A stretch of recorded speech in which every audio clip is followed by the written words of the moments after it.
All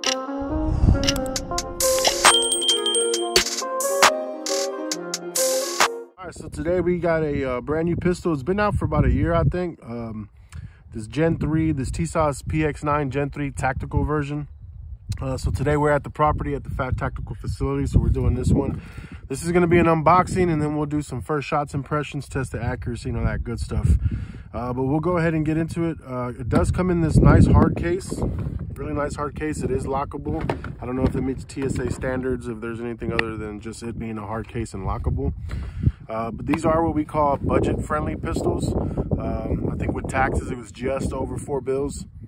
Not too bad, made in the USA, I believe. And I think they started off in Turkey, now some of them are in the USA. But you'll have to double check me on that. All right, so let's see what comes in the box. There we go. All right, so you get a little paper, talks about your trigger guard.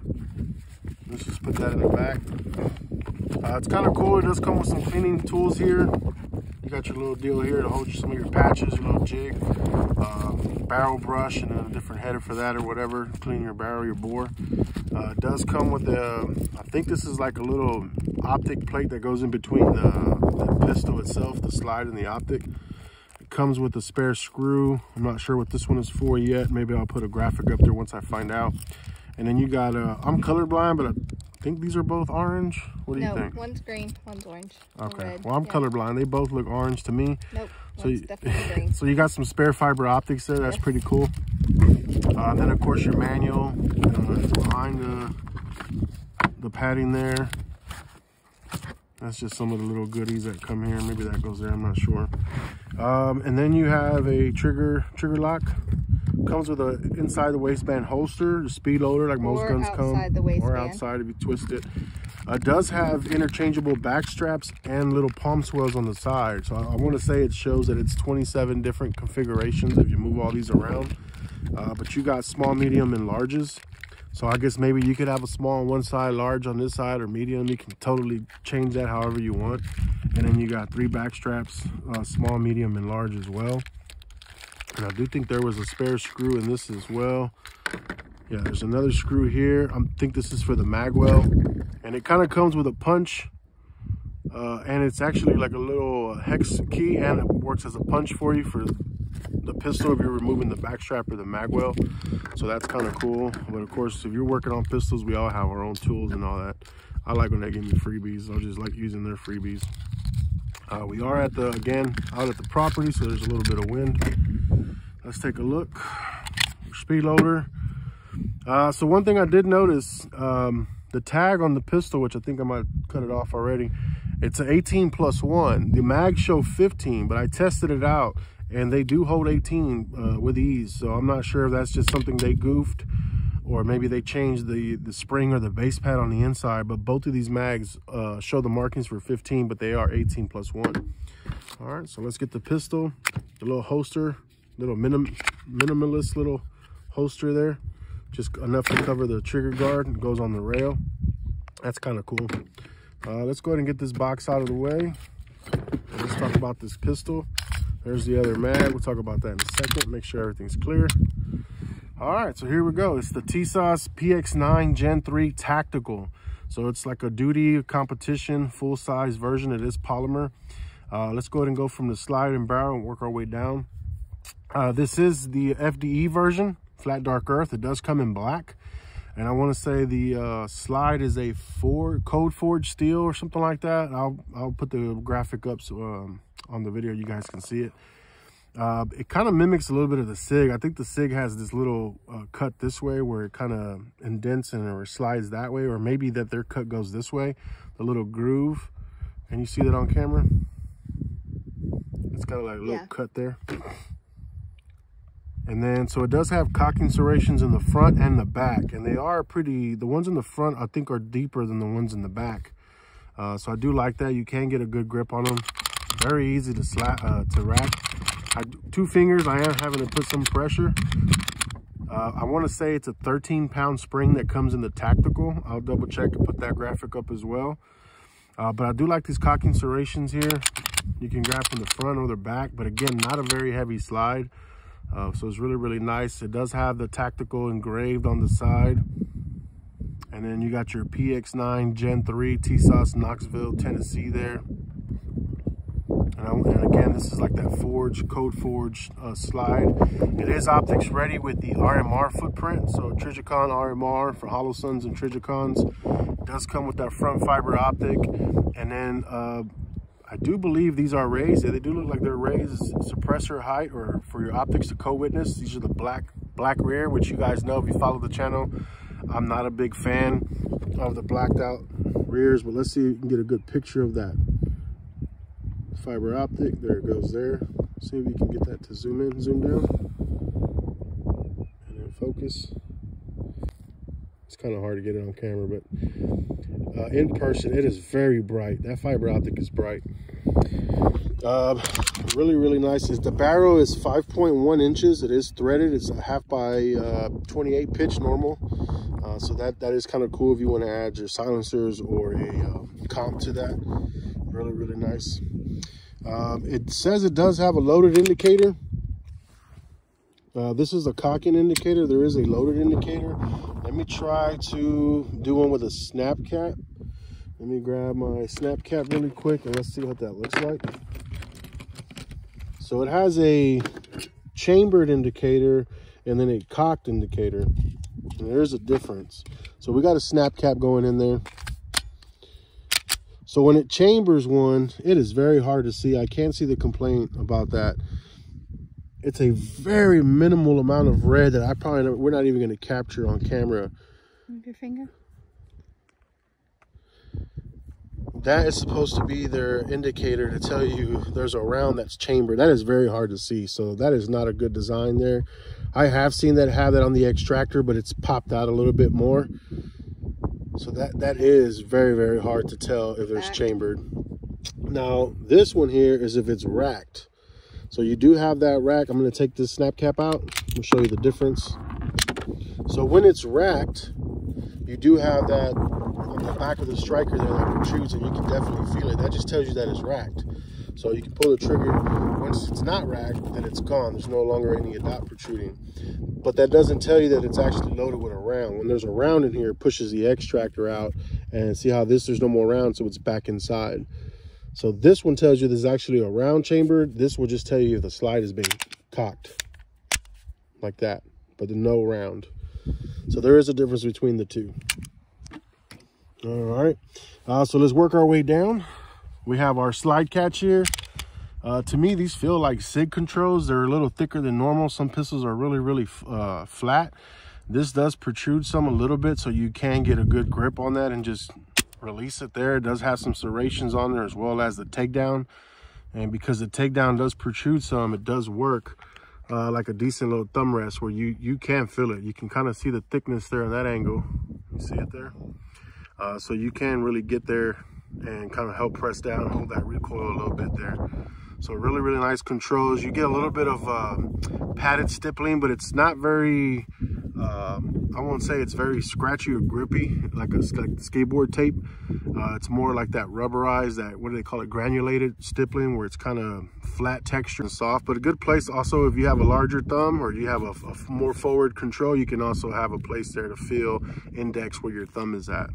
That's pretty cool. The magazine release is in a really good natural spot. I don't have to come off grip to get that release.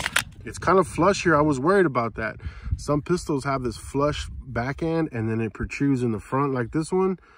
And if you hit the back end, it doesn't really release the pistol, but I don't really have any issues with this one. So that's pretty sweet. I do like that. All right. You do have some index points on this other side here for that trigger finger, that trigger discipline, right? If you're not ready to shoot, destroy something, your finger needs to be feeling that that's textured pad up here.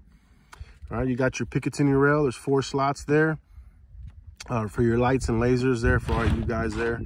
It does have a flat trigger with a safety trigger blade. That is pretty cool. I'm a big fan of flat triggers. I don't like the curved triggers. That way it gives me more room in the trigger well for my fat fingers. If you have skinny fingers, it may not be a problem for you. And then some people just like the curved triggers, but I like these flat triggers. It is a pretty smooth trigger. Now that we're talking about the trigger. So there's a very little bit of pre-travel there. That's it. That little bit, and I'm at a hard wall. Now, there is a little bit of creep or mush once you start to apply pressure, but it's not a ton. All right, so I'm going to start applying pressure right now. There, and it's about to go off there, almost at a 90-degree angle. Let's take a look at the reset while I'm holding it down. And it is a long reset. It goes almost back to full. So we're going, and then there's the reset. Now watch when I let it go, it just moved just a very little bit. So it almost goes back to that full point where you have that pre-travel, and then you hit that wall. That reset almost goes completely back to where it's started at. So not the best reset on there. Let's look at that pull again. There's that pre-travel there, hard wall, and you do have some creep, some mush, and then it goes off, breaks at 90. Let's look at the reset. So again, the reset is going to go almost all the way forward there, and then a little bit of pressure. So it's not horrible. I've seen some that are a little bit, I don't want to say worse and make it sound like it's bad. It's a pretty decent trigger. If there are upgraded triggers available for that, so that way you don't have such a heavy trigger press, then you may want to do that. Here's those palm swells on the side or the frame that are interchangeable, as well as the back strap. So there is that same stippling that's up here in the pads. It's a little smooth and not so defined or scratchy, but this has the medium back strap. So it does create a nice little beaver tail in there for you. I have a nice good grip, and I have a big hand. I normally will go with the large no matter what, but this medium, it already has a really nice curve to it. Kind of reminds me of the CZ back straps, where it creates that curve for you. And there is a little bit of an undercut here with the trigger well, so that allows you to get underneath it a little bit better. And you do have that indentation there for the finger there, so it does feel kind of quite natural there to get underneath there. I did like that about this pistol. The Tactical does come with the Magwell. Simple installation. You just have the one screw here and it slides right on. Really nice looking Magwell there for some fast reloads. You can just get it right in there. I may want to get some you may want to get extensions or thicker base pads, especially if you have bigger hands like I do. It also takes the 226 magazines. Yes, something I did forget, Tiny. So it does have the 226 design. So if you have plenty of SIG 226 mags out there, they are usable. But yeah, they're interchangeable. What did I say? Interusable? Yeah. Interchangeable. So one thing I will say, we do happen to have a 226. We do have a 226 Legion here, Tiny Tacticals. So here's one with the extended base pad. Now here's the issue, because of this Magwell. We all know when you put Magwells on pistols, sometimes they interact with other mag extensions or other base pads in a good way or in a bad way. Sometimes they work, sometimes they don't work. So these are the Metgar 20 rounders, the +2, and those do not click. So these do hit here. So if you have the Metgars +2 design for the 226, they do not work well with it. Okay, so just to show you that they are interchangeable, here's the 226, and we're going to show that that's clear as well. Nothing there. And here is the Tisas mag, the 18, and it goes in there. Slide lock, everything works well. So they are interchangeable. So without the Magwell, let me get this out of the way. So if you take the Magwell out, which, you know what, let's do it really fast. Let's go ahead and get that 226 mag back. Here's that 226 with the Metgar +2. Works just fine. Slide lock, works fine. So if you have a lot of 226 mags, just be careful with the Magwell and what kind of extensions you have. But without the Magwell, the 226 mags work just fine inside these Tisas. So that's kind of cool. So really cool with the Magwell. For a larger hand, I do have a pretty wide hand. That Magwell is right where my pinky is. So it does allow my pinky to rest there pretty decent. And let's see what it looks like with a smaller hand. This is Tiny Tactical. Maybe she can give you her thoughts on how it feels. So it's nicely balanced. I do like it. I do like the grip. I'm even able to hold it nicely with this medium.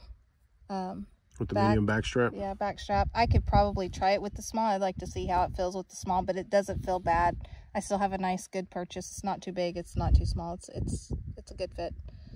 But yeah, I've got a little bit more space between my pinky and the Magwell, but the Magwell is nice there, but it does still fit nicely around. And even with this, it kind of, my little palm fits like perfectly right here in this little little pocket space, of the frame. Little pocket, yeah, it just kind of fits really nice in that pocket. So nice. So there you have it, folks. There's the PX9 Gen 3 Tactical version, FDE color. They do have it in black. So that's the unboxing, first look at it, and then we'll go ahead and shoot it and see how it looks like. Double taps. All right, we're gonna try some doubles here, right out of the box. We'll have Tiny Tactical first. We'll just shoot one double, see how far apart they are, and then we'll shoot a couple of doubles like that. All right, let's go ahead and set that down. Let's go see. Got to stand this other guy up. Oh, not too bad. Both alpha. I would say maybe about 2.5 inches apart, maybe 3. Accuracy on the PX9 Tactical. We're gonna go for the cardboard box. We're gonna do 2 5-round groups and see what that looks like at about 21 feet. There we go.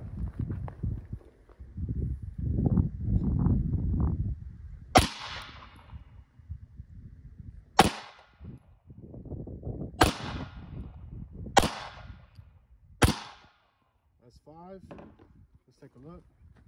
It's kind of bright out here. It's the first one. I'm not even sure where it went. There it goes. So this was the first one, and then I was trying to pay attention to where I was actually shooting, and here's the other 4. So it's pretty accurate. These are pretty close, within less than 1 inch. But yeah, with that sun really bright, I didn't even focus where the first one went. So let's try another 5-round group. All right, we're gonna try a second 5-round shot, or a second 5-round group. We're gonna go for the head box. We're at about 21, 22, 23 feet, something like that. Let's see.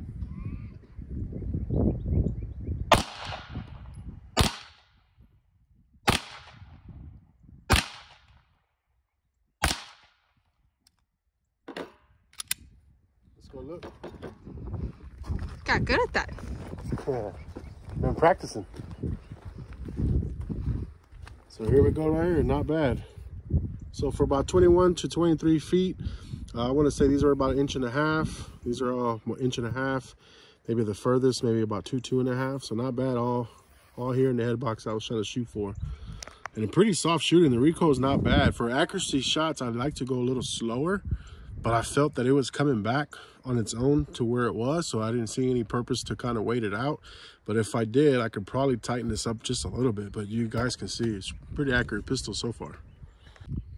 All right, we're gonna try some doubles now, see if we can kind of keep them kind of tight. I'm not going super fast, just as quickly as I can with a good side picture, just to see what the doubles look like with the PX9 Tactical. All right.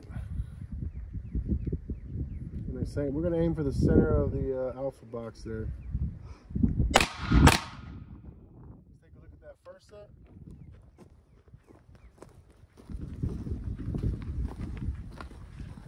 So definitely in the center of the alpha. Let's do a couple more pairs. Now that we know where these 2 are at, let's keep going. There we go, second pair. I'm going to go a little higher.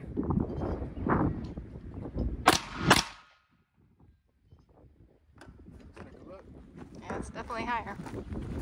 Yeah, I was aiming a little higher so we can tell. So here, this is about 2.5 inches. Still both aiming within the alpha zone. I just went a little higher so they're not here.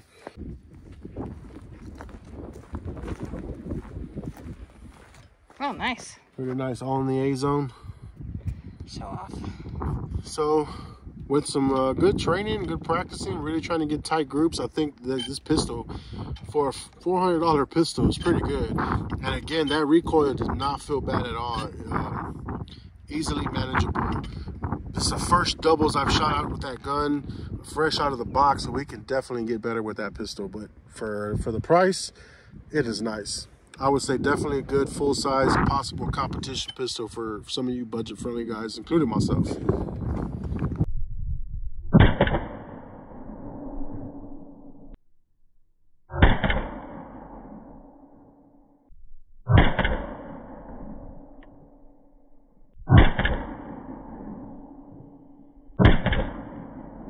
All right, so we're back at the house. Final thoughts on the Tisas PX9 Tactical. We're back in clear. My final thoughts here is that it's a very good gun. I mean, forget that it's just a budget gun, just overall. I mean, it feels great in the hands. I like all the interchangeable back straps and side palm swells here. That's pretty cool for the grip. Really dial that down to your feel, your hand, and your size. I mean, but you guys saw the results. It was pretty accurate from close ranges, 21 feet, 7 yards. We did shoot some, obviously, closer. We pushed it out to 10. It was kind of hot out that day when we did the shooting, so our phones died, and we were having issues with the heat. Damn iPhones. But yeah, overall, really great pistol, fun to shoot, very accurate, and again, it was softer than I thought. I thought it was going to be a little snappier, you know, considering that it's a budget gun, budget friendly. I was like, there's no way it's gonna be, you know, good or soft shooting. The recoil's probably gonna, you know, be hard like hell, or, you know, whatever. I just kind of had some. Anytime I pay something cheap, brand new for something, I kind of feel like, you know, people say you get what you pay for, but I mean, this is a really good gun. So you may see me do a 500 round or 1,000 round review eventually on this pistol, because with budget friendly, they may work right out of the box perfect, but you just never know if they'll stand the test of time, right? So you'll probably see a 500 or 1,000 round review on this to see if this Tisas really holds up to time and to a lot of shooting. With this shooting video here, the review, we think we pushed maybe 150, 200 rounds that you didn't see on footage without any issues at all. No malfunctions, no stovepipes, no failure to ejects, nothing. It ran smooth. I mean, it ran. I mean, we couldn't ask any more of it. It was a great shooting gun.